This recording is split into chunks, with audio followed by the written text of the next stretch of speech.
Frames and Forge YouTube. I'm just going to do a little short film. I'm going to show you some more sneaky little jigs just to help some of you people that are just starting out and you can't afford big ring rollers and you're doing stuff in your shed. These are really natty little jigs. I've used them for years and I still use them now. It's a simple way of bending metal. Now, as you know, metal will always bend the same at the same temperature. So you can either bend it at an even heat or you can bend it cold and it'll bend even. I'll cold bend some of these and then I'll show you a bit of hot bending on them as well. So I've got some simple jigs here. Now what I do is I use my leg vise. You want a decent vise that's whammed into the ground. And then when I make these jigs, look, there's 2 or 3 types I do. You can go to your steel yard, get a load of different sections of tubing or a solid bar.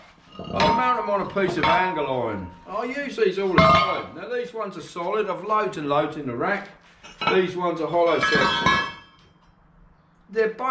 They'll do the same job, but sometimes it is easy to use a hollow one because you can use scrolling irons on them. But I'll show you how they work. Look, you can make them as big a size as you want. So if you spend a long time getting a circle or just cut it off a piece of pipe, then you only got to do it once. So when I'm bending, what I'll do, look, I'll pick the middle one, I'll put them on a piece of angle.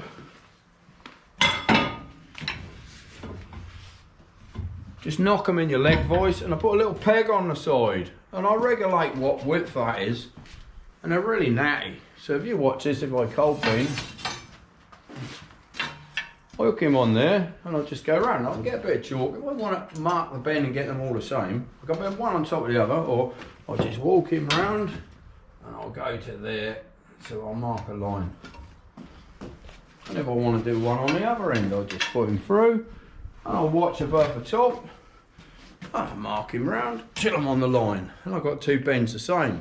And you can make any shape you like, look, because you can hook them back in there, and you go around this way.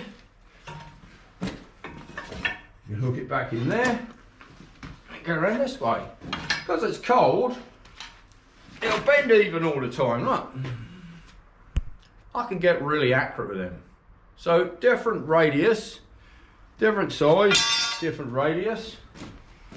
So if you look, if I put the bigger one in, but put them on an angle, on big angle, it's really easy to swap them out in your vise. So there's another one. And I'll do the same, look. I can go around like this. Spin him round. I'll put him in there till I see the radius. I'll just bend him round there. They're really, really handy. If you want to go right round, you can go right round. You can make a circle.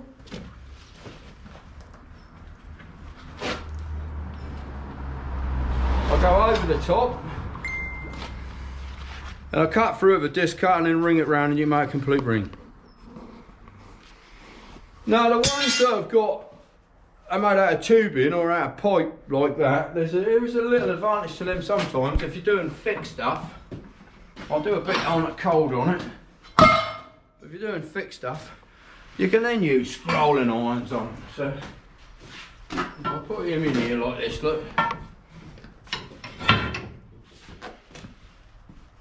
You don't have to have this on the side, but it depends what job you're doing. But if you look at these, make some of these. Where are they? There they are.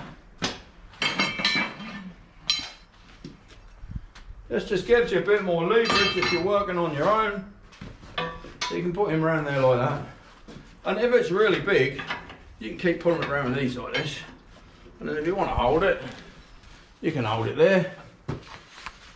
And you can keep pulling around with these. Oh, that's in the way. So if you ain't got a lot of strength, this gives you a bit more leverage. And that's one advantage of having them hollow. You just keep going. But I normally just put them around. If it's a small bit, I just put them around like that. So I get a pretty good circle, look. Remember, it's going to spring out more, so you obviously need them less than what you're doing. Now the other thing I do with these is I'll forge something out on a power hammer and I'll show you, because you can put a taper in them and pull it round slowly. So if I find another bit of bar, So you know, various sizes. If I find a thick bit of tube, I'll just forge it out quickly on the old Amyang ST75. So if I just look, I'll find a bit of bar. It'll get noisy.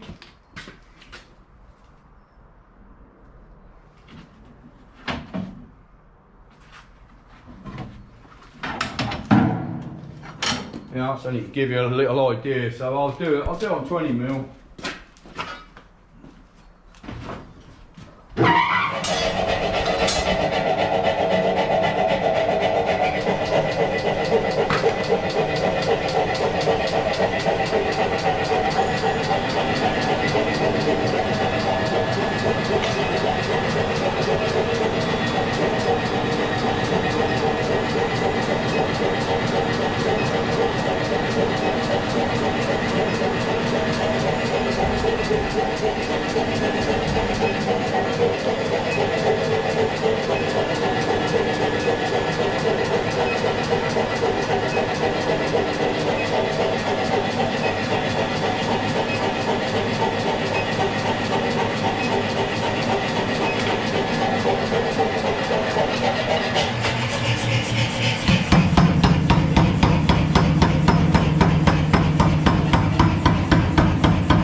Depending on what the gap is, depends on how far you put it in.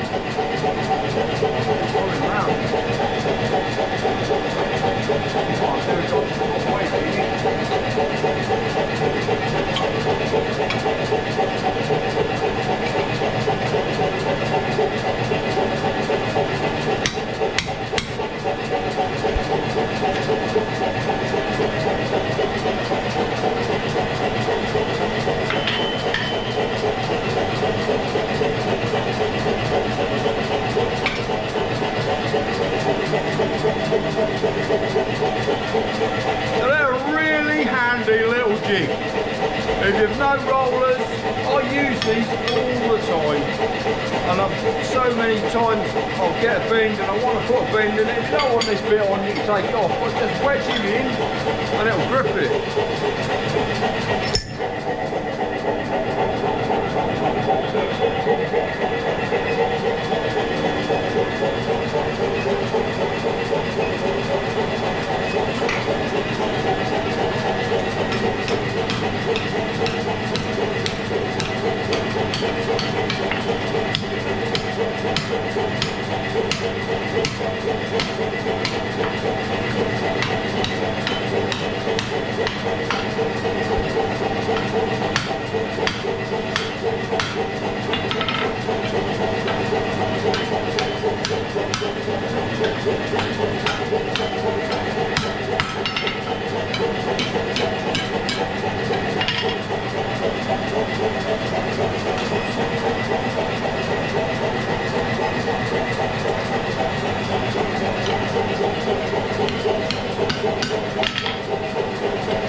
So there you go, that helps some of you people in your sheds doing bits for a hobby. But I'm a professional and I still use these all the time. They're so handy, so easy. Most of the stuff we do is by eye. But I'll show you some more jigs in a little while. Alright, thank you very much. We're going to have a laugh now. Look at our little new vehicle I brought my daughter.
That's funny.